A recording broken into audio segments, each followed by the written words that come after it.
नहीं करेंगे। क्यों नहीं करेंगे? तो गाय और सुअर की चर्बी का प्रयोग इस कारतूस में किया गया, हम तो इसका प्रयोग करेंगे ही नहीं करेंगे। तो ये 26 फरवरी 1857 को हुआ। उसके बाद क्या हुआ? 29 मार्च 1857 को 34वीं रेजिमेंट 29 मार्च 1857 को 34वीं रेजिमेंट, जिसका पूरा नाम था 34वीं बंगाल नेटिव इन्फेंट्री, बैरकपुर कहां? तो बैरकपुर मुर्शिदाबाद के निकट बंगाल में। बैरकपुर कहां? मुर्शिदाबाद के निकट बंगाल में। तो 34वीं रेजिमेंट बैरकपुर के एक सिपाही मंगल पांडे ने विद्रोह कर दिया। किस मुद्दे पर विद्रोह हुआ? तो इसी कारतूस के मुद्दे पर विद्रोह हुआ, और बड़ा सशक्त विद्रोह हुआ। मंगल पांडे ने क्या किया कि लेफ्टिनेंट बाग और मेजर। नमस्कार दोस्तों, इंडियन नेशनल मूवमेंट के इस मॉड्यूल में मैं प्रशांत आप सबका स्वागत करता हूं। इंडियन नेशनल मूवमेंट के तहत हम पढ़ रहे हैं 1857 की क्रांति को। तो 1857 की क्रांति का ये मेरा तीसरा लेक्चर है, जिसमें मैं आपसे बात करूंगा 1857 की क्रांति के प्रसार एवं पतन के बारे में। साथ ही हम देखेंगे 1857 की क्रांति के असफलता के महत्वपूर्ण कारणों को।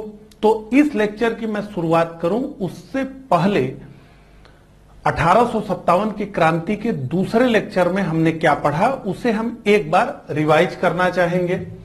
तो हमने 1857 की क्रांति के दूसरे लेक्चर में बड़े विस्तार से यह समझा कि 1857 की क्रांति का स्वरूप क्या था। विभिन्न इतिहासकारों ने इस 1857 में घटी घटना को क्या कहा है, सब डिटेल में हमने देखा। उसके बाद हमने 1857 की क्रांति के प्रमुख कारणों को बहुत विस्तार में समझा।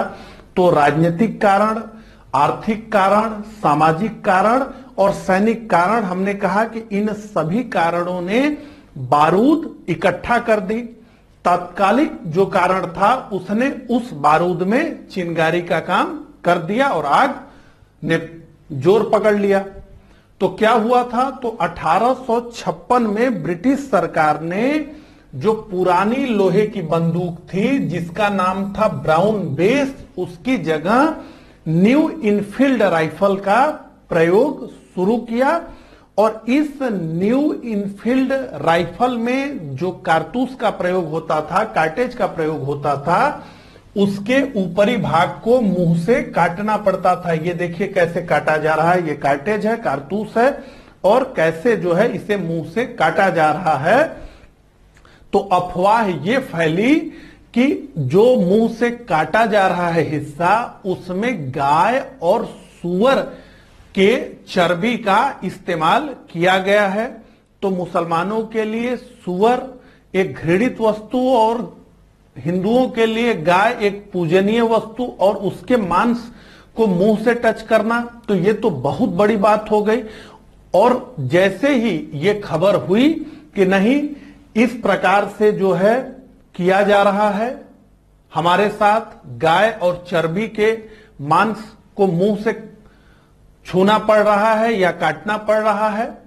और जैसा कि हमने देखा कि ये सैनिक पहले से ही डरे हुए थे कि अंग्रेजी सरकार उनके धर्म को भ्रष्ट करना चाहती है। जैसा कि मैंने आपको बताया कि सेना में भी एक धर्म उपदेशक यानी एक ईसाई पादरी की नियुक्ति होती थी। सेना में भगवान राम को, अल्लाह को गाली देते थे ब्रिटिश अधिकारी। तो पहले से ही जो सैनिक सशंकित थे कि अंग्रेज सरकार उनके धर्म को भ्रष्ट करना चाहती है, उन्होंने जब ये अफवाह सुना तो वो उत्तेजित हो गए। और उसके बाद क्या हुआ? तो अब हम आ जाते हैं यहां पे और समझते हैं पूरे एक जो है टाइमलाइन से इस बात को समझेंगे कि कब क्या हुआ। बड़े अच्छे से आपको समझ में आएगा। और टाइमलाइन से पढ़ने का सबसे लाभ अच्छा होता है कि आप क्विक रिवीजन कर पाते हैं और सारी बातों को एक दूसरे से जोड़ पाते हैं। चलिए शुरू करते हैं।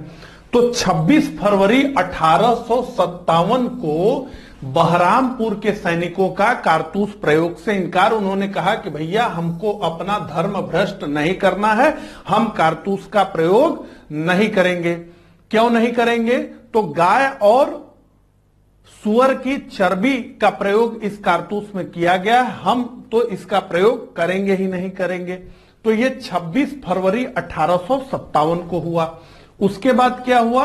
29 मार्च 1857 को 34वीं रेजिमेंट 29 मार्च 1857 को 34वीं रेजिमेंट, जिसका पूरा नाम था 34वीं बंगाल नेटिव इन्फेंट्री, बैरकपुर कहां? तो बैरकपुर मुर्शिदाबाद के निकट बंगाल में। बैरकपुर कहां? मुर्शिदाबाद के निकट बंगाल में। तो 34वीं रेजिमेंट बैरकपुर के एक सिपाही मंगल पांडे ने विद्रोह कर दिया। किस मुद्दे पे विद्रोह हुआ? तो इसी कारतूस के मुद्दे पर विद्रोह हुआ और बड़ा सशक्त विद्रोह हुआ।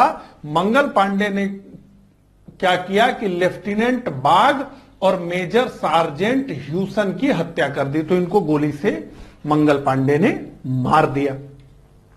ठीक है, लेकिन जब यह हुआ तो बाकी जो रेजिमेंट के सिपाही थे वो तटस्थ बने रहे, उन्होंने बहुत ज्यादा हलचल नहीं दिखाई। फाइनली जो है, जो सैनिक अदालत थी उसमें इनकी हियरिंग हुई और 8 अप्रैल 1857 को मंगल पांडे को फांसी दे दी गई और जो ये रेजिमेंट थी 34वीं रेजिमेंट, इसको भंग कर दिया गया। तो मंगल पांडे को फांसी दे दी गई और रेजिमेंट को क्या कर दिया गया? भंग कर दिया गया, समाप्त घोषित कर दिया गया। तो यहां पे एक महत्वपूर्ण फैक्ट लिख लीजिए कि मंगल पांडे को 1857 की क्रांति का पहला शहीद माना जाता है। मंगल पांडे को 1857 की क्रांति का पहला शहीद माना जाता है। तो ये कहां पर हुआ? तो ये हुआ बैरकपुर में। बैरकपुर कहां? मुर्शिदाबाद के निकट, और मुर्शिदाबाद कहां? बंगाल में। तो ये सारी कहानी जो हुई ये जो है बंगाल में हुई। अब आ जाइए सीधे सीधे मेरठ में, क्योंकि हम ये मानते हैं कि 1857 की क्रांति की शुरुआत मेरठ से हुई। तो क्या हुआ मेरठ में? तो 24 अप्रैल को मेरठ में तैनात देसी घुड़सवार सेना के कुछ सिपाहियों, इसे 85 बताया जाता है, 85, तो उस संख्या से हमारा बहुत मतलब नहीं है, लेकिन यह समझना महत्वपूर्ण है कि मेरठ में तैनात देसी घुड़सवार सेना के कुछ सिपाहियों का कारतूस प्रयोग से इनकार। उन्होंने कहा हम इस कारतूस का प्रयोग नहीं करेंगे, हम अपने धर्म को भ्रष्ट करने वाले नहीं हैं, हम नहीं प्रयोग करेंगे। ठीक है, तो 24 अप्रैल को यह हुआ कि मेरठ में तैनात देसी घुड़सवार सेना के कुछ सिपाहियों का कारतूस प्रयोग से इनकार। और 9 मई को क्या हुआ? तो 9 मई को यह हुआ कि सिपाहियों को सेवा से बर्खास्त कर दिया गया, उन्हें नौकरी से निकाल दिया गया और केवल इतना नहीं किया गया तो उन्हें 10 वर्ष की सजा भी दी गई। तो उन्हें नौकरी से निकाला गया और 10 वर्ष की सजा भी दी गई, और केवल किस बात पे? कि हम कारतूस का प्रयोग नहीं करेंगे। जब यह हुआ तो यहां 2 डेट है, कंफ्यूज मत होइएगा। पहली लाइन 24 अप्रैल मेरठ में तैनात देसी घुड़सवार सेना के कुछ सिपाहियों का कारतूस प्रयोग से इनकार, और दूसरा डेट है 9 मई, सिपाही सेवा से बर्खास्त और 10 वर्ष की सजा हुई। तो 9 मई को इन्हें सजा दी गई। अब जब यह हुआ तब क्या हुआ? 10 मई को, 10 मई 1857 को मेरठ में तैनात संपूर्ण ब्रिटिश भारतीय सेना ने विद्रोह कर दिया और अपने साथियों को मुक्त करवाया और दिल्ली की ओर ये बढ़ चले। इन्होंने दिल्ली की ओर कूच कर दिया। बताया जाता है कि 2200 की सेना थी, लेकिन इनको रोकने का साहस अंग्रेज नहीं कर पाए। तो ये किधर चले गए? ये दिल्ली की ओर बढ़ चले। 11 मई को ये दिल्ली पहुंचे। 12 मई को दिल्ली पर विद्रोही सैनिकों का अधिकार हो गया। तो 12 मई को विद्रोही सैनिक दिल्ली पर अपना अधिकार स्थापित कर लिए। अंग्रेजों की अधिकारिता दिल्ली से समाप्त हो गई। और इतना ही नहीं, तो इन सैनिकों ने बहादुर शाह द्वितीय, जिसे बहादुर शाह जफर के भी नाम से जाना जाता है, को इन्होंने अपना नेता चुना और इसके साथ ही दिल्ली विद्रोह का सबसे बड़ा केंद्र बन गया। तो ये विद्रोही दिल्ली पहुंचे और दिल्ली में इन्होंने बहादुर शाह द्वितीय को अपना नेता चुन लिया और केवल इस एक कार्य से सिपाहियों ने एक फौजी विद्रोह को एक क्रांतिकारी युद्ध में बदल दिया। तो बहादुर शाह द्वितीय से सैनिकों ने कहा कि आप जो है हमारा नेतृत्व करिए, आप भारत के सम्राट हैं और हम लोग आपके लिए जो है लड़ेंगे, अंग्रेजों को भारत से बाहर खदेड़ देंगे। सबसे पहले जब ये विद्रोही सिपाही दिल्ली पहुंचे तो पूरे दिल्ली में लोग जो है इन्हें अचरज की भांति देखने लगे और बड़ा अचरज जो है बहादुर शाह द्वितीय को भी हुआ कि ये क्या हो गया। बहादुर शाह द्वितीय हिचकिचा रहे थे कि इनका नेतृत्व स्वीकार करें या न स्वीकार करें, क्योंकि बहादुर शाह द्वितीय तो अंग्रेजों के पेंशनर थे, अंग्रेजों के पेंशन पे ये पल रहे थे, बूढ़े हो चुके थे, इतना जो है इनके पास दम नहीं बचा था। इनको यह भी विश्वास नहीं था कि ये विद्रोही जो सिपाही हैं कितने मजबूत हैं, क्या सच में इतने मजबूत ब्रिटिश साम्राज्य को ये उखाड़ कर फेंक देंगे। लेकिन अंततः इन्होंने जो है ये निर्धारित किया कि मैं इन सैनिकों का नेतृत्व करूंगा। हालांकि वो केवल प्रतीकात्मक था, केवल नाम मात्र का था। तो फौजी और गैर फौजी मामले यानी मिलिट्री और जो है मिलिट्री के इतर सभी मामले देखने के लिए एक जो है बोर्ड बनाया गया, एक काउंसिल बनी, एक परिषद बना दिल्ली में, जिसको पहले बहादुर शाह द्वितीय के पुत्रों ने लीड किया और बाद में बखत खां के नेतृत्व में। तो इस परिषद का नेतृत्व बखत खां ने किया। एक बात ध्यान से समझिए कि बहादुर शाह का बहुत जोर इस परिषद पे नहीं था, जो भी निर्णय था वो बखत खां के नेतृत्व में ही लिया जा रहा था। एक प्रतीक के रूप में बहादुर शाह द्वितीय का प्रयोग किया जा रहा था और पूरे देश में बहादुर शाह द्वितीय का प्रतीक के रूप में प्रयोग किया गया। ठीक है, तो विद्रोह की पहली घटना क्या थी, ऐसे आपसे प्रश्न पूछा जाएगा। तो 10 मई मेरठ में तैनात संपूर्ण ब्रिटिश भारतीय सेना का विद्रोह अपने साथियों को मुक्त करवाया, दिल्ली की तरफ बढ़ गए। 12 मई को दिल्ली पर इन्होंने अधिकार कर लिया और बहादुर शाह द्वितीय को इन्होंने अपना नेता चुना। और जैसे ही बहादुर शाह द्वितीय को इन्होंने अपना नेता चुना, वैसे ही दिल्ली विद्रोह का सबसे बड़ा केंद्र बन गया, क्योंकि दिल्ली का स्ट्रेटेजिक महत्व यह था कि वहीं लाल किले में से भारत का शासन बहुत वर्षों तक चलाया गया था और तैमूर वंश के वारिस, मुगलों के वारिस उसी में रहते थे। तो एक जो है, और बहादुर शाह द्वितीय को पूरे भारत का सम्राट विद्रोही सैनिकों ने घोषित कर दिया। तो इस नाते से दिल्ली विद्रोह का सबसे बड़ा केंद्र बन गया। ठीक है, और फौजी और गैर फौजी मामले देखने के लिए बखत खां के नेतृत्व में एक परिषद गठित हुई। लेकिन 20 सितंबर 1857 को इलाही बख्श का धोखा, यह केवल एग्जाम में पूछा जाए इसलिए लिखा गया है। बहुत सारी इसमें चीजें हैं। एक किताब है the last Mughal William Dalrymple की, अगर कभी आप उसे पढ़ें तो उसमें बहुत विस्तार से बातें लिखी गई हैं। कई भ्रम उसमें को पढ़ने के बाद टूटते हैं, लेकिन एग्जाम पॉइंट ऑफ व्यू से हम देखें तो इलाही बख्श का धोखा, बहुत सारी चीजें रही।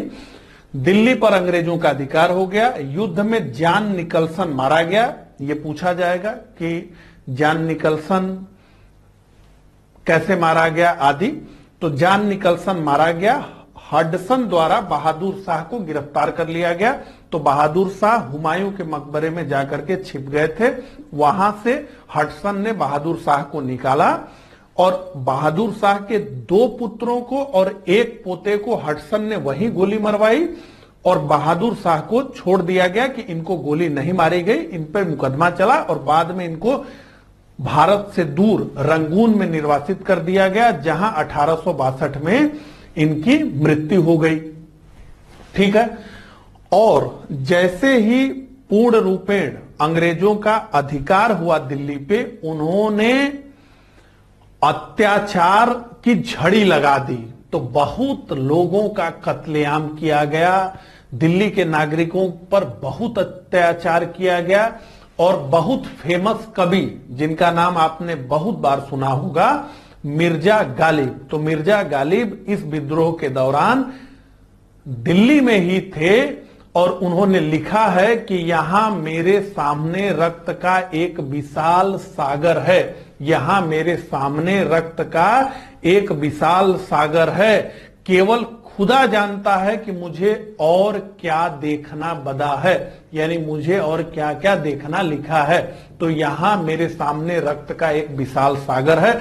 बहुत जो है अत्याचार अंग्रेजों ने किया। तो यहां पे आप ये समझें कि एक झटके में विद्रोहियों के हाथ में दिल्ली आई थी और जितना जल्दी विद्रोहियों के हाथ में दिल्ली आई थी उतना ही जल्दी दिल्ली विद्रोहियों के हाथ से निकल गई। तो 12 मई को दिल्ली पर विद्रोही सेना का नियंत्रण हुआ। जून, जुलाई, अगस्त, सितंबर में अंग्रेजों ने इस पर नियंत्रण कर लिया, क्योंकि अंग्रेज ये समझ रहे थे कि दिल्ली का सिंबॉलिक मीनिंग है, प्रतीकात्मक इसका अर्थ है, और ऐसे में अंग्रेजों ने पूरी ताकत दिल्ली को जीतने पे लगाई कि एक बार दिल्ली हाथ में आ जाएगा तो इन विद्रोहियों का आत्मबल टूटेगा। तो ये सारी कहानी कैसे विद्रोह की शुरुआत हुई और दिल्ली तक की जो मुख्य सेंटर था। अब हम कुछ महत्वपूर्ण सेंटर्स की बात करेंगे। तो अवध की हम बात करेंगे, इसके बाद हम कानपुर की बात करेंगे और हम झांसी की बात करेंगे, और जो कम महत्वपूर्ण सेंटर्स हैं उन्हें हम इस चार्ट के माध्यम से देखेंगे, ठीक है, ताकि एक एक बात समझ में आ जाए आपको। अवध में विद्रोह की शुरुआत किस प्रकार से हुई इसको समझे, उससे पहले थोड़ा सा इसका बैकग्राउंड हम जान लें। तो अवध में हम जानते हैं कि वाजिद अली शाह का शासन था। वाजिद अली शाह के शासन को कुशासन का आरोप लगा करके समाप्त किया गया और अवध को अंग्रेजी राज्य में मिला लिया गया, और जो कि एकदम नैतिकता को परे रखकर किया गया निर्णय था। तो 1856 में कुशासन के आरोप में अवध का विलय अंग्रेजी राज्य में कर दिया गया।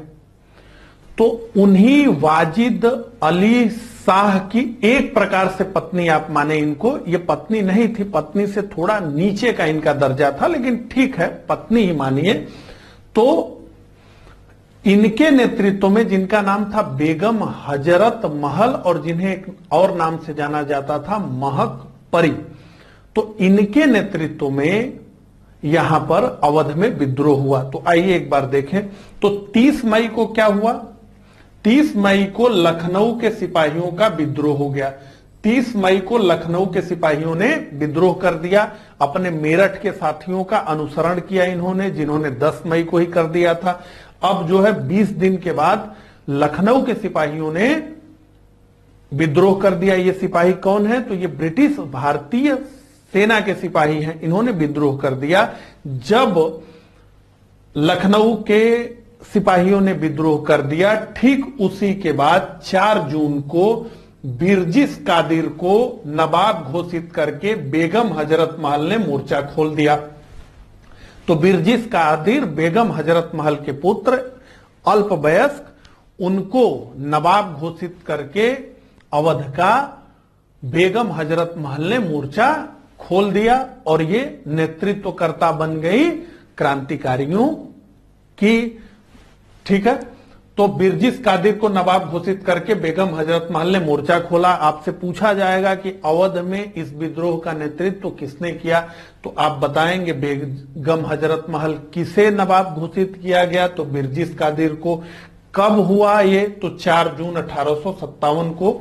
ठीक है, तो जितने भी हम सेंटर्स की बात करेंगे, चाहे वो दिल्ली हो, चाहे वो कानपुर हो, चाहे वो झांसी हो, चाहे कोई अन्य जगह, सबसे तीव्र अगर विरोध कहीं पर हुआ, सबसे जो है तीखा अगर कहीं पर जो है ये पूरी लड़ाई चली, तो वो अवध था। और कहा जाता है कि जून तक संपूर्ण अवध में विद्रोह का विस्तार हो गया। तो जून तक संपूर्ण अवध में विद्रोह का विस्तार हो गया। अवध का कोई एक जिला ऐसा नहीं बचा था जहां की विद्रोह ने अपने पांव को न पसारा हो। और अवध में ये जो विद्रोह था वो केवल सैनिकों तक नहीं था, इसमें सैनिक भी थे, इसमें जमींदार भी थे और इसमें कृषकों ने भी भाग लिया। तो यहां पर अवध में तो ये जन आंदोलन का रूप ले लिया। चीफ कमिश्नर लॉरेंस, तो जब 1856 में अवध का विलय ब्रिटिश राज में कर दिया गया तो उसे एक कमिश्नरी प्रोविंस बनाया गया और उस कमिश्नरी प्रोविंस के पहले कमिश्नर बने लॉरेंस। ठीक है, तो लॉरेंस एक प्रकार से अब यहां के राजा थे और इन लॉरेंस को इसकी बहुत बड़ी कीमत चुकानी पड़ी। तो चीफ कमिश्नर लॉरेंस रेजिडेंसी की रक्षा करते हुए मारा गया। कहां पे? लखनऊ में मारा गया। चीफ कमिश्नर लॉरेंस रेजिडेंसी की रक्षा करते हुए मारा गया। तो जून 1857 तक संपूर्ण अवध में विद्रोह का विस्तार हो गया। चीफ कमिश्नर लॉरेंस रेजिडेंसी की रक्षा करते हुए मारा गया। चूंकि ये महत्वपूर्ण नहीं था तो ये डेट के हिसाब से नहीं लिखा गया है, सेकेंड, और सब तो डेट के हिसाब से ही आपको मिलेगा। ये सेकेंड डेट के हिसाब से नहीं मिलेगा और डेट के हिसाब से किसी एग्जाम में आपसे पूछा भी नहीं जाएगा। हां, लखनऊ की रक्षा करते हुए चीफ कमिश्नर लॉरेंस रेजिडेंसी की रक्षा करते हुए मारा गया। अपने रेजिडेंसी में ही सभी अंग्रेज छुप गए थे और उसकी रक्षा करते हुए ये मारा गया। ये भी पूछा जा सकता है कि अवध का पहला चीफ कमिश्नर कौन था? तो लॉरेंस। ठीक है, कैंपवेल द्वारा विद्रोह को दबाया गया मार्च 1898 में और लखनऊ पर पुनः अंग्रेजों का कब्जा हो गया। हजरत महल का नेपाल पलायन हो गया। ठीक है, तो बहुत दम से लड़ा गया ये युद्ध, लेकिन कैंपवेल द्वारा विद्रोह को दबा दिया गया। लखनऊ पर पुनः अंग्रेजों ने कब्जा कर लिया। बेगम हजरत महल ने नेपाल में वो जो है चली गई, फिर उसके बाद बहुत पता उनका नहीं चला। तो इस प्रकार से लखनऊ के सेंटर पर विद्रोह समाप्त हुआ। लेकिन एक बात आप ध्यान दीजिए कि दिल्ली बहुत जल्दी विद्रोहियों के हाथ में आई और बहुत जल्दी उनके हाथ से निकल गई। इसका प्रभाव हर सेंटर पर पड़ा। अगर दिल्ली मजबूत रही होती तो अन्य सेंटर्स भी काफी मजबूती से खड़े रहते, लेकिन दिल्ली जो कि बहुत जल्दी विद्रोहियों के हाथों से निकल गई, उसका जो है निश्चित रूप से नकारात्मक प्रभाव पड़ा। जैसे आप देखें तो 4 जून 1857 को रानी ने नेतृत्व संभाला और यहां मार्च 1858 में पूर्ण रूपेण इस विद्रोह को दबाया जा सका। उसके अलावा भी लगभग कहा जाता है कि 1 साल और 6 महीना तक छिटपुट घटनाएं तो घटती रही, लेकिन यहां दिल्ली 20 सितंबर 1857 को ही विद्रोही सैनिकों का कब्जा यहां से समाप्त हो गया। इसका काफी जो है मानसिक इफेक्ट हर जगह हुआ। तो हमने ये बात की अवध की, अवध विद्रोह की ओर 3 बॉक्सेस में हमने देख लिया। एग्जाम में जो पूछा जा सकता है वो सब हमने समझ लिया। अब कानपुर विद्रोह की ओर, तो कानपुर में क्या हुआ भैया? तो 5 जून 1857 को कानपुर अंग्रेजों के हाथ से निकल गया। नाना साहब धोदू पंत ने खुद को पेशवा घोषित कर लिया। यहां पे एक बात आप समझ लीजिए, 3rd एंग्लो मराठा वार के बाद जो पूना के पेशवा थे उनकी 2 लड़ाई अंग्रेजों से हुई, जिसमें हारने के बाद बाजीराव द्वितीय को अंग्रेजों ने कानपुर के पास बिठूर में निर्वासित कर दिया। कहा कि आपको यहीं रहना है। पूना का अस्तित्व समाप्त कर दिया गया, अंग्रेजी राज्य में उसे मिला लिया गया। 8 लाख रुपए वार्षिक पेंशन बाजीराव सेकेंड जो कि पेशवा थे उनको अंग्रेज देने लगे। वो बिठूर में रहने लगे। उनको कोई पुत्र नहीं हुआ तो उन्होंने एक दत्तक पुत्र नाना साहब को गोद ले लिया। अंग्रेजों ने यह कहा कि हम इस गोद लिए हुए पुत्र को आपका उत्तराधिकारी नहीं मानेंगे। तो लॉर्ड डलहौजी का हड़प की नीति, जिससे वो राज्य ही हड़प लेता था, तो इनकी पेंशन, नाना साहब की पेंशन भी डलहौजी ने हड़प लिया।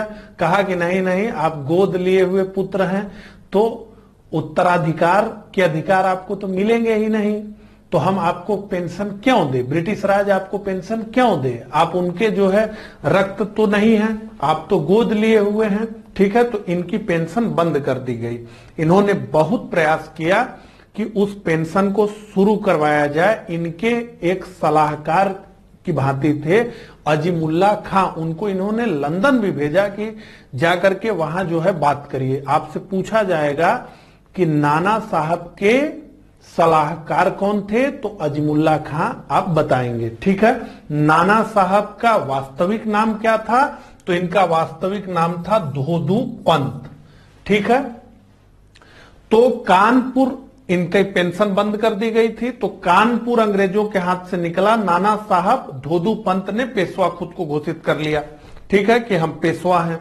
अब इनके नेतृत्व में यहां पर क्रांति हुई 27 जून 1857 को। अब यहां पे कानपुर में अधिकार हो गया है नाना साहब का, धोदू पंत का। 27 जून 1857 को जनरल सर यू व्हीलर ने आत्मसमर्पण किया। और यहां बताया जाता है कि उसने कहा कि हमें सुरक्षित अगर जो है इलाहाबाद आप लोग पहुंचा देंगे तो हम आत्मसमर्पण कर देंगे। तो नाना साहब ने कहा कि ठीक है, आप आत्मसमर्पण करिए, सरेंडर करिए, हम आपको सुरक्षित इलाहाबाद पहुंचा देंगे। लेकिन इस आत्मसमर्पण के आश्वासन मिलने के बाद भी सती चौरा नामक स्थान पे कहा जाता है कि कई अंग्रेजों को मौत के घाट उतार दिया गया। इसके साथ ही साथ बीबी गढ़ी मकान में कुछ अंग्रेज कैद थे, उनकी भी हत्या की गई। और ये आरोप लगाया जाता है कि ये सारा कार्य जो है पेशवा नाना साहब के नेतृत्व में हुआ। तो ये एक दाग पेशवा नाना साहब के ऊपर लगता है।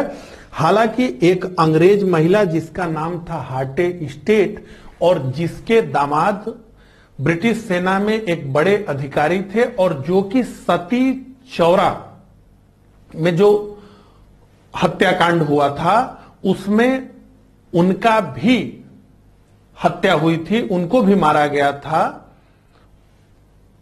उन्होंने ये कहा, यानी उनकी सास ने ये कहा, हार्टे स्टेट ने ये कहा कि मैं नहीं मान सकती कि नाना साहब ऐसा किए होंगे, क्योंकि हार्टे स्टेट को और उनके ग्रुप में कई लोगों को नाना साहब ने बचाया था। इस आधार पे तो क्या सच्चाई है वो तो अलग ही बात है, ठीक है। तो ये एक बात कहा जाता है सती चौरा की घटना और बीबी गढ़ी की घटना, ठीक है। तो हैवलॉक और नील की संयुक्त सेना ने पुनः कानपुर पर कब्जा कर लिया। हैवलॉक और नील की संयुक्त सेना ने पुनः कानपुर पर कब्जा कर लिया। एक बात मैं आपको बताना चाहूंगा कि जैसे ही मैंने आपको बताया कि अजीमुल्ला खां नाना साहब के सलाहकार थे, ठीक उसी प्रकार से नाना साहब के commander in chief Tatya Tope थे। तो तात्या टोपे बहुत ही वीर पुरुष, एक प्रकार से वो नाना साहब के कमांडर इन चीफ थे, नाना साहब के वो सेनापति थे। तात्या टोपे का जो वास्तविक नाम था वो रामचंद्र पांडुरंग था। तात्या टोपे का वास्तविक नाम रामचंद्र पांडुरंग था। यह भी आपसे पूछा जाएगा कि तात्या टोपे का वास्तविक नाम क्या था, तो आप बताएंगे रामचंद्र पांडुरंग। यह भी आपसे प्रश्न पूछा जाएगा कि किस 1857 की क्रांति के नेता को उसके मित्र ने धोखे से पकड़वा दिया, तो उसका नाम आप बताएंगे तात्या टोपे यानी रामचंद्र पांडुरंग। और वो विश्वासघाती मित्र था मान सिंह, जिसके बारे में यह कहा जाता है कि वो सिंधिया का एक सामंत था, ठीक है। इतनी बात क्लियर हुई। आइए आगे बढ़े। तो हैवलॉक और नील की संयुक्त सेना ने पुनः कानपुर पर कब्जा कर लिया, लेकिन 27 नवंबर 1857 को ग्वालियर की विद्रोही सेना ने आकर के पुनः कानपुर पर कब्जा कर लिया और 16 दिसंबर 1857 को कैंपवेल द्वारा कानपुर पर संपूर्ण अधिकार कर लिया गया। तो 16 दिसंबर 1857 को कानपुर का भी पतन हो गया। अब झांसी की तरफ आइए। तो झांसी में रानी की हुंकार, हमने अवध की बात की, हमने कानपुर की बात की, अब हम आ गए झांसी में। तो झांसी की क्या कहानी है? तो झांसी के राजा थे गंगाधर राव। उनका विवाह हुआ था रानी लक्ष्मीबाई से। रानी लक्ष्मीबाई और गंगाधर राव को कोई पुत्र नहीं हुआ या कोई भी वंश नहीं हुआ, निसंतान मरे राजा जी, जैसा कि सुभद्रा कुमारी चौहान लिखती हैं, निसंतान मरे राजा जी। तो निसंतान राजा जी मरे। एक बालक जिसका नाम था दामोदर राव, उसको जो है रानी ने गोद लिया, लेकिन अंग्रेजी सरकार ने कहा कि हम गोद लेने की मान्यता नहीं देंगे, तो ये उत्तराधिकारी नहीं होंगे। और जब झांसी के राजा निसंतान मर गए, यानी झांसी लावारिस हो गया, तो उसका वारिस तो ब्रिटिश राज बनेगा। तो ब्रिटिश राज में झांसी का विलय होगा। ये बात सुनते ही रानी लक्ष्मीबाई ने कहा कि मैं अपनी झांसी किसी को नहीं दूंगी, मैं अपनी झांसी किसी को नहीं दूंगी। बहुत बुलंद आवाज में इन्होंने कहा और झांसी में रानी लक्ष्मीबाई के नेतृत्व में विद्रोह हो गया। 5 जून 1857 को यह प्रारंभ हो गया। मैं अपनी झांसी किसी को नहीं दूंगी। ठीक है। फिर क्या हुआ?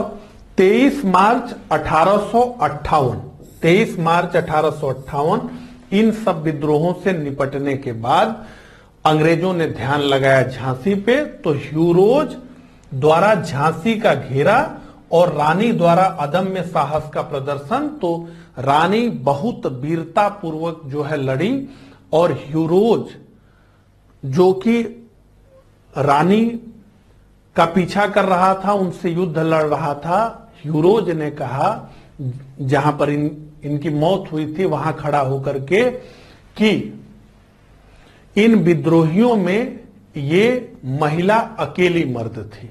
इन विद्रोहियों में जितने भी विद्रोह के नेता थे उनमें ये महिला अकेली मर्द थी। ठीक है।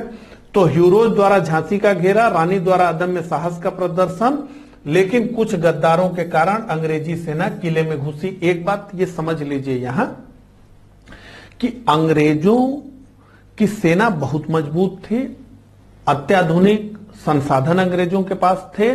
पिछले 100 वर्षों में अंग्रेजों ने बहुत अच्छी स्थिति भारत में बना ली थी और झांसी एक छोटा सा स्टेट था, तो झांसी अंग्रेजों से नहीं लड़ पाएगा। तो कुछ गद्दार गद्दारी भी नहीं करते तो ये जो है युद्ध थोड़ा दिन ज्यादा खींच जाता। इसमें झांसी को विजय मिल जाए ऐसी स्थिति नहीं थी। अंग्रेज बहुत मजबूत थे। ठीक है। तो कुछ गद्दारों के कारण अंग्रेजी सेना किले में घुस गई, लेकिन इसके बाद भी झांसी की रानी रुकी नहीं। तो ये कालपी पहुंची, वहां से ये ग्वालियर पहुंची और ग्वालियर में कहा जाता है कि जो ग्वालियर की सेना थी उसकी सहानुभूति हो गई, तो ग्वालियर पर रानी का अधिकार हो गया और अंग्रेजों के दोस्त सिंधिया का पलायन हो गया। तो ग्वालियर का जो शासक था सिंधिया, वो पलायन कर गए। ठीक है। तो ये माधवराव सिंधिया और ज्योतिरादित्य सिंधिया और राजस्थान की पूर्व मुख्यमंत्री वसुंधरा राजे सिंधिया के परिवार की ये बात है। सुभद्रा कुमारी चौहान लिखती हैं अपनी कविता में, क्या लिखती हैं? लिखती हैं, अंग्रेजों के मित्र सिंधिया ने छोड़ी राजधानी थी। तो अंग्रेजों के मित्र सिंधिया ने राजधानी छोड़ दी। हालांकि अब सिंधिया परिवार का यह कहना है कि उस समय उनके पास वास्तविक शक्ति नहीं थी, वो लोग भी सहायक संधि की व्यवस्था कर लिए थे और उसमें भी सारा जो नियंत्रण था वो दीवान के पास था, तो उनके पास एक्चुअल पावर नहीं थी। हालांकि सुभद्रा कुमारी चौहान की लिखी हुई कविता से तो सिंधिया बुरी तरह से बदनाम हो ही चुके हैं। अंग्रेजों के मित्र सिंधिया ने छोड़ी राजधानी थी। और दूसरा ये है कि जो केनिंग था उसने भी स्पष्ट रूप से लिखा एक पत्र में कि यदि सिंधिया भी विद्रोह में सम्मिलित हो जाए तो हमें अपना बिस्तर तुरंत गोल करना पड़ेगा। 2 जगह से सिंधिया पकड़ लिए जाते हैं, ठीक है। तो एक बात यहां पर और भी मैं आपको बताऊं, बुंदेले हर बोलों के मुंह, हमने सुनी कहानी है, खूब लड़ी मर्दानी वो तो झांसी वाली रानी है। सुभद्रा कुमारी चौहान की ये कविता इस विद्रोह के कारणों को समझने के लिए, इस विद्रोह के प्रसार को समझने के लिए, इस विद्रोह के प्रमुख केंद्रों को समझने के लिए, इस विद्रोह के प्रमुख नेताओं को समझने के लिए, इस विद्रोह के घटनाक्रम को समझने के लिए केवल एक कविता काफी है। ऐसे अगर फैक्ट को ना शामिल करना हो, केवल समझना हो, तो उस एक कविता से आप सारी कहानी समझ जाएंगे, ठीक है। तो अंग्रेजों के दोस्त सिंधिया का पलायन हो गया। मई 1858 में ह्यूरोज और स्मिथ की संयुक्त सेना द्वारा रानी पर धावा बोला गया, तो रानी वीर गति को प्राप्त हुई। तो महारानी लक्ष्मीबाई की समाधि है ग्वालियर में, रानी लक्ष्मीबाई का जन्म हुआ था बनारस में। ये दोनों बातें आपसे पूछी जाएंगी। तो रानी लक्ष्मीबाई का जन्म हुआ था बनारस में और रानी लक्ष्मीबाई की समाधि है ग्वालियर में। तो ये सारी बातें आपको क्लियर हैं। अवध में किस प्रकार से हुआ, कानपुर में किस प्रकार से हुआ, झांसी में किस प्रकार से हुआ, और बहुत सारे महत्वपूर्ण फैक्ट्स मैंने आपको बताए, उसको आपको लिख लेना है। अब आइए आगे।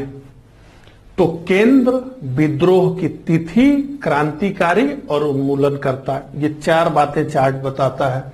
तो दिल्ली की तो हमने बात करी ली, बहादुर शाह जफर और बखत खां। उन्मूलनकर्ता कौन था? तो जॉन निकलसन और हडसन। लखनऊ जून 1857, बेगम हजरत महल मार्च 1858, कैंपवेल हमने बात की। कानपुर जून 1857, नाना साहब तात्या टोपे, दिसंबर 1857, कैंपवेल। झांसी रानी लक्ष्मीबाई, ह्यूरोज। इलाहाबाद 1857, विद्रोह की तिथि मौलवी लिकायत अली। ये देखिए महीना इसलिए नहीं लिखा है और डेट इसलिए नहीं लिखा है कि ये पूछा नहीं जाएगा। उस चार्ट में मैं पढ़ाते हुए भले बता दिया, लेकिन ये पूछा नहीं जाएगा, तो इसलिए ये ठीक है।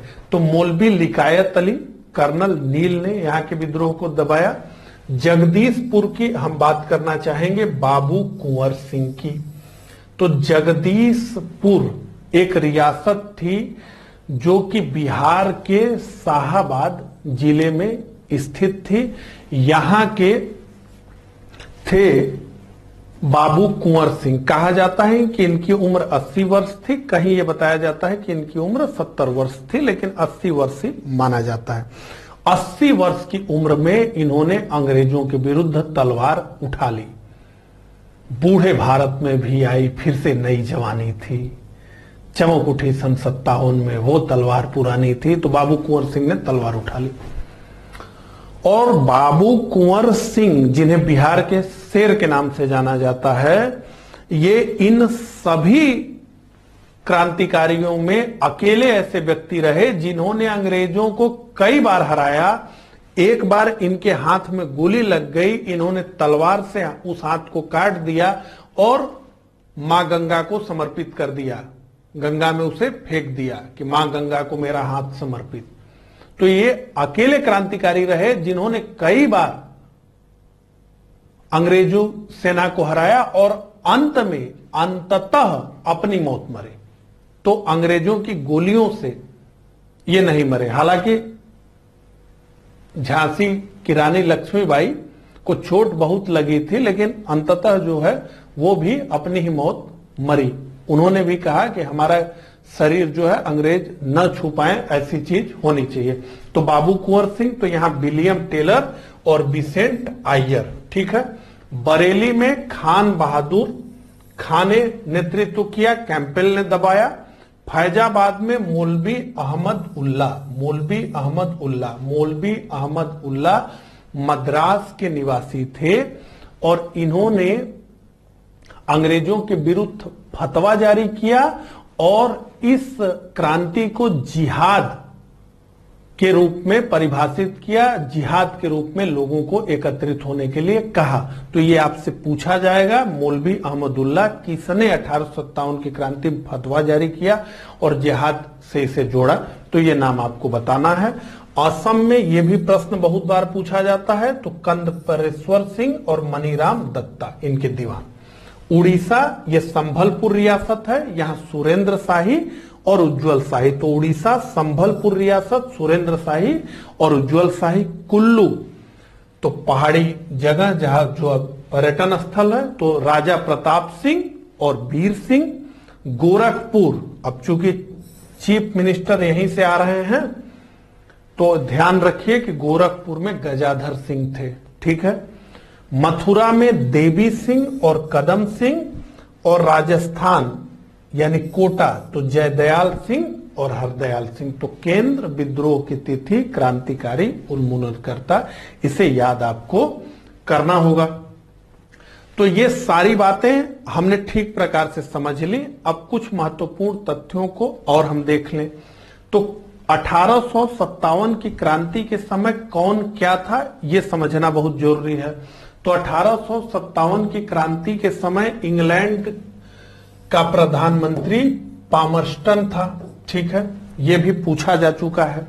1857 की क्रांति के समय ब्रिटिश ईस्ट इंडिया कंपनी का गवर्नर जनरल था लॉर्ड कैनिंग। कंपनी का मुख्य सेनापति था जॉर्ज एनिसन। लेकिन क्रांति प्रारंभ होने के बाद जिस सेनापति की नियुक्ति हुई उसका नाम था कॉलिन कैंपबेल। और मुगल सम्राट जो था उस समय भारत का बहादुर शाह जफर, ये जफर उपनाम से कविता लिखते थे, तो जफर, बहादुर शाह जफर, ठीक है, ये समझ में आ गया। आइए आगे बढ़ते हैं और 1857 की क्रांति क्यों असफल हो गई उसको देखते हैं। तो 1857 की क्रांति के असफलता के कारण, तो सबसे पहला तो निश्चित समय की प्रतीक्षा ना करना। देखिए, जब हम देख रहे थे कि 1857 की क्रांति का स्वरूप क्या था, तो उसमें हमने आपसे बात की कि 1857 की क्रांति में एक खेमा ये कह रहा था कि एक डेट तय किया गया था 31 मई 1857 का, कमल और चपाती का प्रयोग किया गया था। साधु, सन्यासी, मदारी, फकीर ये लोगों को सूचित कर रहे थे, आदि आदि। तो अगर ये सत्य था तो इस क्रांति को प्रारंभ होना था 31 मई को, लेकिन मेरठ के कुछ उत्साही सिपाहियों ने जल्दबाजी कर दी और 10 मई को ही मेरठ में क्रांति का प्रारंभ हो गया। इसके कारण क्या हुआ कि इसके कारण जो है अंग्रेजों को इस क्रांति को दबाने में मदद मिल गई। बहुत सारी जगह ऐसा रहा जहां पर कि अंग्रेजों ने भारतीय सैनिकों से हथियार ले लिए कि आप अपने हथियार जमा करिए। अगर एक ही दिन ये क्रांति हर सेंटर पे हो गई होती, जैसे 12 मई को दिल्ली में, फिर जून में अवध में, उसी प्रकार से कानपुर में, अगर एक ही समय, एक ही टाइम पे ये क्रांति हुई होती तो निश्चित रूप से अंग्रेजों के पैर उखड़ गए होते। अगला, देसी राजाओं का देशद्रोही रुख। तो देसी राजाओं की अगर हम बात करें तो 1% को छोड़ दें तो मैक्सिमम राजा या तो तटस्थ रहे, उन्होंने दूरी बनाए रखे, या फिर खुलकर अंग्रेजों का सहयोग किया।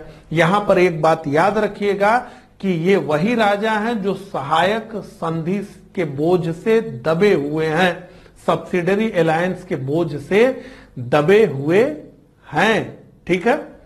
तो देसी राजाओं का देशद्रोही रुख, यहां पे एक चार्ट है, आप इसे देखिए तो इसमें क्या लिखा है, नेचुरल स्टेट। तो ये स्टेट नेचुरल हैं, इनका बहुत ज्यादा मतलब नहीं है, ठीक है। ये सब नेचुरल स्टेट हैं। ब्रिटिश अलाइड स्टेट, तो जिन्होंने ब्रिटिशों के साथ सहयोग किया, तो देखिए यहां कश्मीर आपको दिख रहा है, यहां पर आपको कश्मीर दिख रहा है, यहां आपको बीकानेर दिख रहा है, जयपुर दिख रहा है, हैदराबाद यहां पर आपको दिख रहा है। हैदराबाद ने भी खूब मदद की, कश्मीर ने भी खूब मदद की, नेपाल ने भी खूब मदद की। तो ये जितने रेड्स पॉइंट हैं ये ब्रिटिश अलाइड स्टेट हैं। State allied with British army, तो आर्मी के साथ भी जो लोग मदद किए, ये सारा जो हिस्सा है, ठीक है। और स्टेट इन रिवेलियन, तो स्टेट जहां मतलब क्रांति का मामला हुआ, तो ये देखिए ऐसे सेंटर्स में चली है जो है ब्रिटिश सेना, rebelling army from the Gangetic plain unite to occupy Delhi, ठीक है। कैसे जो है इस प्रकार से इसको किया जा रहा है, ये दिल्ली सेंटर है, ठीक है। इस प्रकार से कौन कौन पार्टी थे, तो यहां पे वो लिखा हुआ है, ठीक है। तो British empire, kingdom of Nepal, EIC princely state में अजयगढ़, अलवर, भरतपुर, भोपाल और बूंदी, हैदराबाद, जयपुर, जरोरा, जींद, जोधपुर, कपूरथला, जम्मू कश्मीर, नाभा, पटियाला, रामपुर, रीवा, सिरमौर, सिरोही, उदयपुर, मैसूर, त्रावणकोर, ये सब अंग्रेजों के साथ। इधर आप देखेंगे तो force of Rani Lakshmibai, force of Nana Peshwa, force of Birjis Qadir, Nawab of Awadh, forces of Kunwar Singh, forces of Rewari Tularam, forces of Samal Tomar, ठीक है, क्वीन लक्ष्मीबाई, भक्त खान। तो ये पूरा एक सुंदर सा चार्ट है, इसे आराम से आप देखेंगे, ठीक है। उसी से रिलेटेड ये भी है, इसको देख लेंगे तो आपको स्पष्ट हो जाएगा सारी बातें, ठीक है। तो देसी राजाओं का देशद्रोही रुख, तो कश्मीर के राजा ने, पटियाला के राजा ने, सिंधिया ने, सबने जो है खूब मदद की। इसी पर जो है केनिंग ने कहा है कि इन शासकों ने, जिन शासकों ने ब्रिटिशों की खूब मदद की, उन शासकों तथा सरदारों ने तूफान के आगे बांध की तरह काम किया। जो तूफान इस क्रांति के द्वारा उत्पन्न हुआ था, उसके सामने इन्होंने बांध की तरह काम किया। इन राजाओं ने, अगर उन्होंने बांध की तरह कार्य नहीं किया होता तो ये तूफान हमें उड़ाकर ले जाता है, ये केनिंग का कहना है, ठीक है। तो देसी राजाओं का देशद्रोही रुख, सांप्रदायिकता का खेल, तो इस पूरी क्रांति के दौरान अंग्रेज सांप्रदायिकता का खेल खेलते रहे, हिंदू बनाम मुस्लिम करने का प्रयास करते रहे, लेकिन अंग्रेजों को इस सांप्रदायिकता के खेल में सफलता नहीं मिली। लेकिन एक जगह अंग्रेजों को सफलता मिली और वो था पंजाब। सिखों के बीच बहुत सारी चिट्ठियां बांटी गई और उसमें यह कहा गया कि बहादुर शाह द्वितीय यानी मुगलों का वंश फिर से भारत का सम्राट बन चुका है। और जैसा कि आप जानते हैं कि मुगल बादशाहों और सिख गुरुओं के बीच बहुत संघर्ष चला है, जिसमें कई सिख गुरुओं की जान भी चली गई है। गुरु गोविंद सिंह का पूरा परिवार जो है इस संघर्ष में काम आया और उसके बाद बंता बहादुर ने भी संघर्ष किया, उसको फांसी की भी सजा मिली बंता बहादुर को। तो इस प्रकार से मुगलों से एक सिखों की बहुत बड़ी चिढ़ थी। तो ये कहा गया सिखों से पंजाब में कि अब वही मुगल फिर से भारत का बादशाह बन गया है और जब वो पूरी ताकत में होगा तो वो फिर सिखों के साथ अत्याचार करेगा। सिखों ने कहा कि निश्चित रूप से मुगलों के शासन में रहने से अच्छा है अंग्रेजों के शासन में रहना। विद्रोह का सीमित स्वरूप, तो विद्रोह का स्वरूप सीमित रहा। पंजाब में विद्रोह नहीं फैला, पूरा दक्षिण भारत शांत रहा, पूरा का पूरा जो है दक्षिण भारत शांत रहा। यही गंगा के मैदानों के तट पे ये आप जो है चाहे दिल्ली कहिए, चाहे अवध कहिए, चाहे झांसी कहिए, कानपुर, इन्हीं जगहों पर जो है ये विद्रोह हुआ। दक्षिण भारत पूरा शांत बना रहा। तो विद्रोह का सीमित स्वरूप था, इसलिए अंग्रेजों को इस विद्रोह को दबाने में आसानी हुई। सहायक साधनों का अभाव, तो पिछले 100 वर्षों में अंग्रेजों ने पूरी अपनी एक व्यवस्था स्थापित कर ली भारत में। इनके पास पूरा सरकारी तंत्र था। इस तरह का कोई तंत्र क्रांतिकारियों के पास नहीं था। इनके पास उन्नत हथियार थे, काफी उन्नत हथियार थे। क्रांतिकारियों के पास उन्नत हथियार नहीं थे। कई जगह तो यह स्पष्ट है कि क्रांतिकारी बर्छे और भाले से इस युद्ध में लड़े, जबकि इनके पास आधुनिक संसाधन थे। रेलवे का थोड़ा बहुत विकास हो गया था। रेल, डाक, परिवहन ने जो है इससे संदेश एक जगह से दूसरे जगह पहुंचाने में अंग्रेजों को लाभ मिला। ये सारी बातें जो है। सैनिक संख्या में भारी अंतर, तो सैनिक संख्या में भी भारी अंतर था, क्योंकि जो ब्रिटिश सेना लड़ रही थी उसके साथ जो नेटिव स्टेट थे, जो देसी राजा थे, उनकी भी सेनाएं शामिल हो गई थी। और इसी विद्रोह के दौरान बहुत सारी सेना जो है बाहर से भी अंग्रेजों ने बुलाई और बहुत भर्ती भी की। तो सैनिक संख्या में भी भारी अंतर था। इसके अलावा अंग्रेजों के अनुकूल परिस्थितियां थी। तो इससे कुछ पहले अंग्रेज क्रीमियाई युद्ध में फंसे हुए थे, चीन के साथ युद्ध में फंसे हुए थे, लेकिन जब क्रांति हुई तो वो इन युद्धों से निकल चुके थे। और सबसे महत्वपूर्ण, अंग्रेजों के पास कुशल नेतृत्व था। कुशल नेतृत्व का मतलब कि जो कई युद्धों में आजमाया हुआ नेतृत्व हो, जैसे कि नील था, आउटरम था, हैवलॉक था, यूरोज था, निकलसन था, कैंपवेल था, इस तरह का कुशल नेतृत्व था। अगर हम भारतीय नेतृत्व की बात करें तो योग्य नेतृत्व का अभाव था। योग्य नेतृत्व से मेरा आशय है कि इस समय एक करिश्माई नेतृत्व की जरूरत होनी चाहिए थी। इस क्रांति में एक करिश्माई नेतृत्व अगर होता तो इसकी बात अलग होती। अब जो विद्रोही सिपाही दिल्ली पहुंचे, उन्होंने एक बूढ़े लाचार पेंशनर व्यक्ति को भारत का बादशाह घोषित कर दिया। इस पूरी क्रांति का नेता बहादुर शाह द्वितीय को घोषित किया गया। बहादुर शाह कौन है? तो अंग्रेजों का पेंशनर है, जिसकी उम्र जो है 70 वर्ष से अधिक है, जिसको चलने फिरने में भी बहुत आसानी नहीं होती है, उससे दुविधा होती है। ऐसे व्यक्ति को क्रांति का नेता चुन लिया गया, जो कि एकदम बहुत ढीला ढाला है। वो अपने निर्णय पे ही पक्का नहीं है कि उसको करना क्या है, उसके पास कोई योजना रचना नहीं है। उसको जो है क्रांति का नेता चुन लिया गया।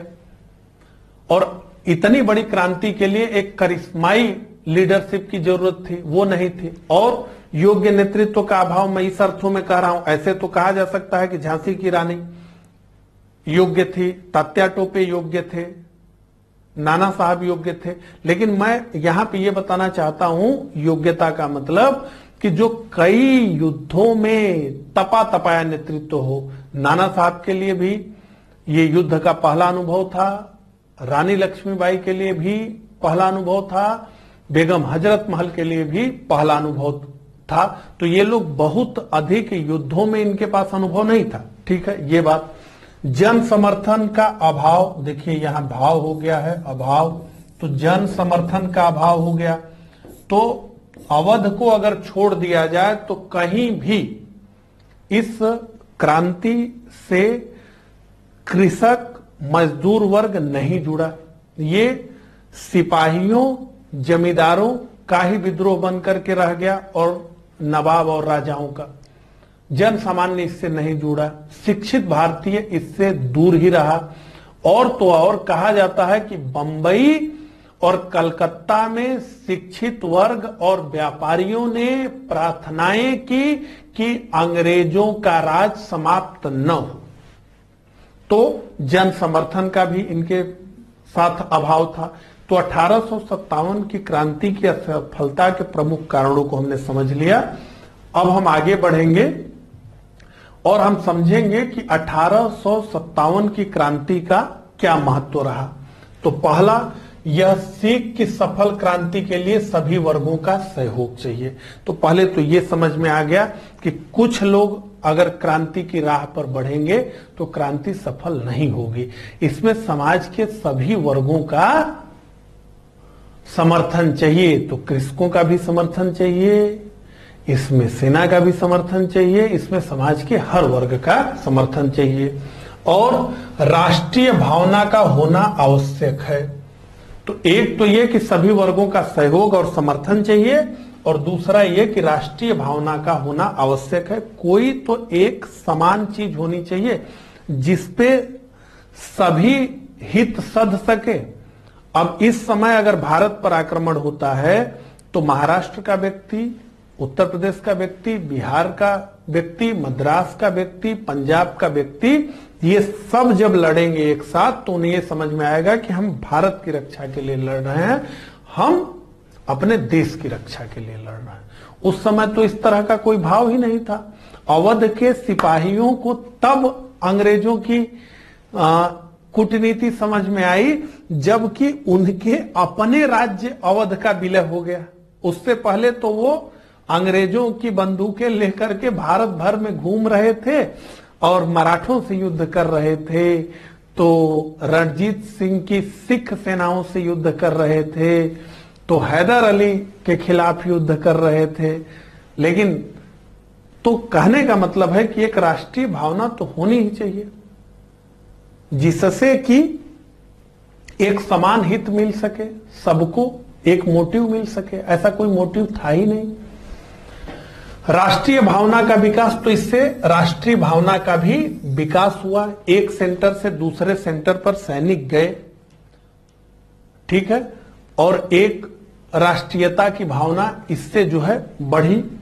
एकता और संगठन का भाव जगा, तो आपस में एकता बनाना और संगठन, इसका भाव जगा और भारत में संवैधानिक विकास की शुरुआत हो गई। भारत में संवैधानिक विकास की शुरुआत हो गई, ठीक है। तो हमने 1857 की क्रांति के प्रसार और पतन को देखा। 1857 की क्रांति क्यों असफल हो गई, उसके कारण को ठीक प्रकार से समझा। 1857 की क्रांति के महत्व को समझा। अगले लेक्चर में हम ये समझेंगे कि 1857 के पश्चात भारत में ब्रिटिश नीतियों में क्या क्या परिवर्तन हुए और ये सबसे महत्वपूर्ण लेक्चर होगा। तो इस लेक्चर में बस इतना ही। मिलता हूं अगले लेक्चर में, तब तक के लिए आप सभी को धन्यवाद।